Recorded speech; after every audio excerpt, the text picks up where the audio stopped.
Looking back, I can definitely tell there were subtle changes in my marriage, but I don't remember when it all began. The ground beneath my feet had been shifting, creating a sound similar to the gentle crack of breaking ice. But I had been preoccupied with other things. I believed I was doing a good job of providing, of protecting, because I trusted that people would notice, building a foundation for the future. That's the job of a husband. Or so I thought. My wife, Emily, always seemed satisfied, if not overjoyed, with our 5 years of marriage. 5 years where I worked long hours, gave up weekends, sacrificed time. And after all that, I truly believed she saw me the same way I saw her. We had finally started saving up for a nice life together, a future, a home, a dream. But I see now, I was mistaken. Emily had never seen me as her partner, not really. I wasn't her equal. I wasn't her love. I was a practical helper. Someone to shoulder the weight of responsibility while she lived her life however she pleased. The saddest thing? I let her. She convinced me to put her name on my accounts. I let her go on a spending spree with my hard-earned money. I allowed her to deceive me, believing it was about trust. All the while, she wore that flawless grin and claimed to love me. But her heart? Her heart was somewhere else. That's the problem with betrayal. You never see it coming. Not until it's staring you in the face. Not until it's laughing at you. It wasn't always this way. When we first got married, I genuinely believed we were in love. Emily was beautiful, outgoing, the kind of woman who could walk into a room and make everyone turn their heads. And she chose me. That should have been my first red flag. I was never the showy guy.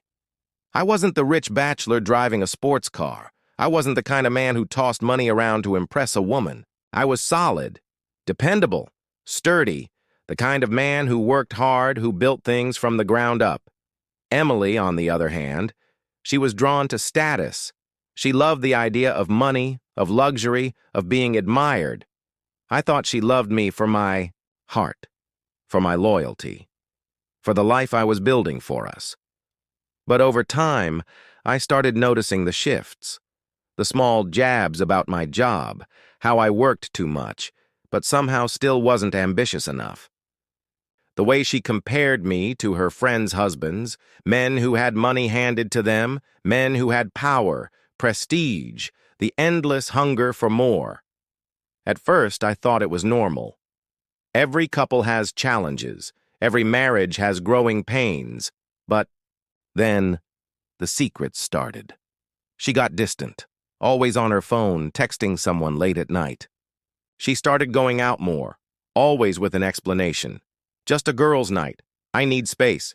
She stopped asking about my day, stopped caring about the long hours I put in, and soon I began to feel like a stranger in my own home. Yet still, I didn't question her, because love makes you blind. And I was blind. Then one day, everything changed. It was a routine Friday evening. I had just finished a long shift, tired, but relieved to be home.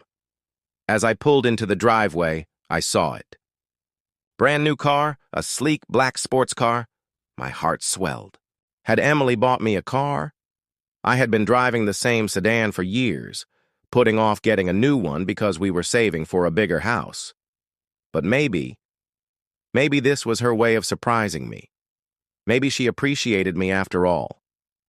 I walked inside, feeling lighter than I had in weeks. The scent of perfume and expensive cologne filled the air.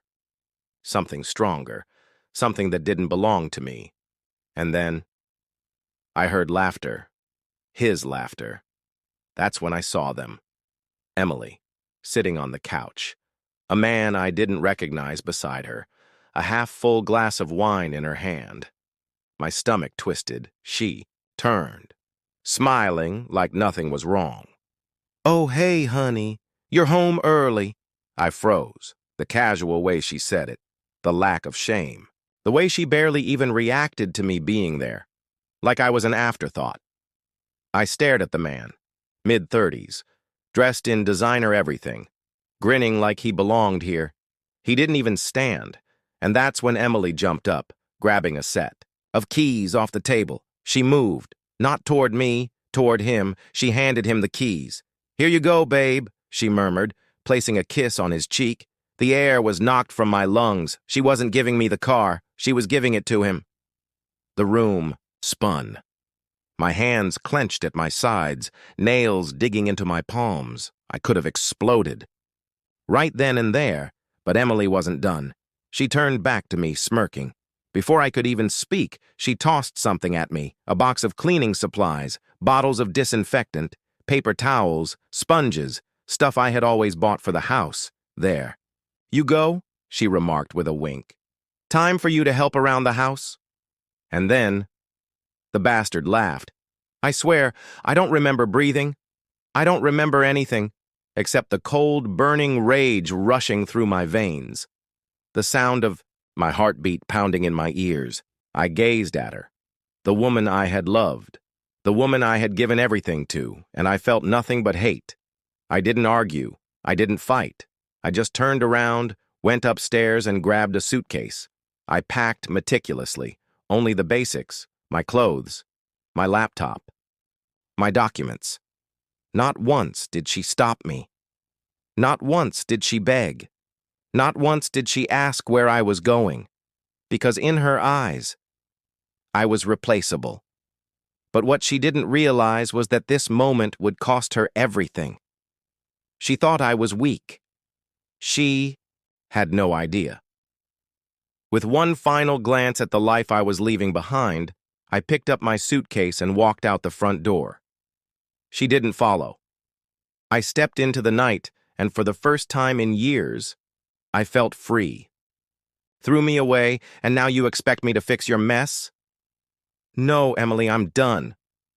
Oliver, please, she implored, her voice cracking. I don't have any place to turn.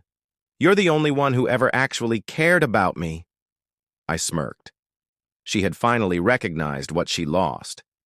But it was too damn late. No, I replied simply. You'll figure it out. And then I hung up. Silence used to be my adversary. In my marriage, I had spent every quiet moment fighting to pull Emily back. If she felt distant, I worked harder. If she was sad, I fixed it. If she wanted anything, I made sure she got it. Because in my mind, that's what love was. I was wrong. Now silence was my greatest weapon. Because in the silence, Emily was unraveling. The call that changed everything. It had been 2 weeks since I left. 2 weeks since I walked away from my house, my wife, and everything I once thought was mine. Emily had called, texted, even reached out through mutual friends. At first, her messages were casual. Then they became angry. Then desperate. But I ignored them all, until that night. The phone rang at exactly 11:43 p.m. I was in bed, staring at the ceiling, exhaustion pressing down on me. I almost ignored it, until I saw the caller ID Emily. I don't know why, but something in my gut told me to pick up, so I did. Hello? For a few seconds, all I heard was breathing, then a voice I barely recognized. Oliver. She sounded different. Not smug. Not snarky. Not taunting. She sounded afraid. Emily falls apart. I sat up, gripping the phone. What's wrong? A whimper, then another, then full-blown sobbing. Oliver, please, she gasped. I need you to come back. I blinked. 2 weeks ago, she had laughed as I walked out the door. 2 weeks ago, she had put another man in a car and tossed me cleaning supplies, and now she was breaking. I can't, I said simply. You made your choice. She inhaled sharply like I had struck her. No, I wasn't thinking. I was foolish. I was selfish. I didn't understand what I was doing. I let the silence stretch. I wanted her to feel it. The same emptiness I had felt when I realized my marriage had been a one-sided investment.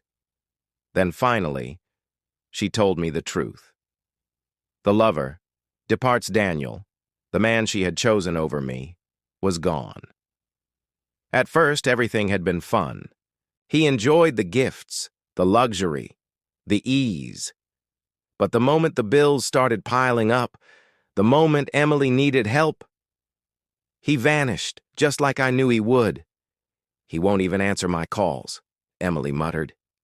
He took the car and just left. I laughed, truly laughed, because the irony was too perfect.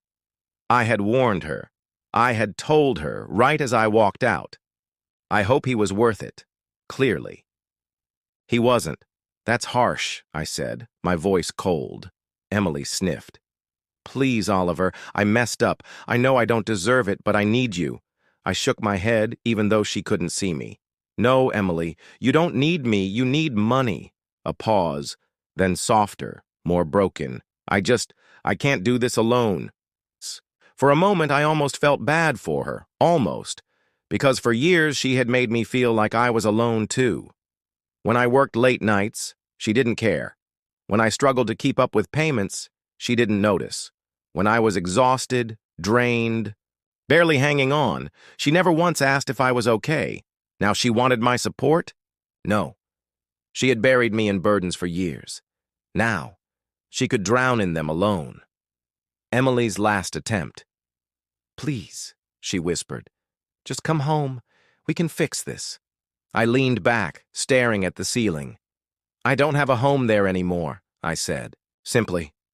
That house, that life, it's yours now. A small, terrified breath. No, it's not mine. It's ours, Oliver. I need you to come back. I can change. I will change. I just need you here. Now she wanted to change. Now she knew what she had lost. But it was too late. I exhaled. Do you even know why you want me back, Emily? A pause. Then, a weak whisper. Because you're the one true thing I ever had. For the first time, her voice sounded honest. I closed my eyes, letting the words sink in. And for a second, just a second, I thought about it. The years we spent together. The memories. The love I had given her. The future I had envisioned. Then, I remembered everything else, how easy it had been for her to betray me, how she had laughed in my face, how she had believed without hesitation that I would always be there. And just like that, all the emotion evaporated. I opened my eyes, and the answer was clear. No, I said, I'm not coming back. She sucked in a breath. Oliver, please. I hope you figure things out, I cut her off. But that's not my problem anymore. And then I hung up. The moment of freedom, as. Soon as the call ended, I felt lighter. For so long I had been weighed down by obligation, by guilt, by the belief that I owed Emily my loyalty, no matter what. But now, I was free. I glanced at my phone, waiting. I knew she would call again. Sure enough, it buzzed. I didn't pick up. I didn't need to, because for the first time in years, I was done.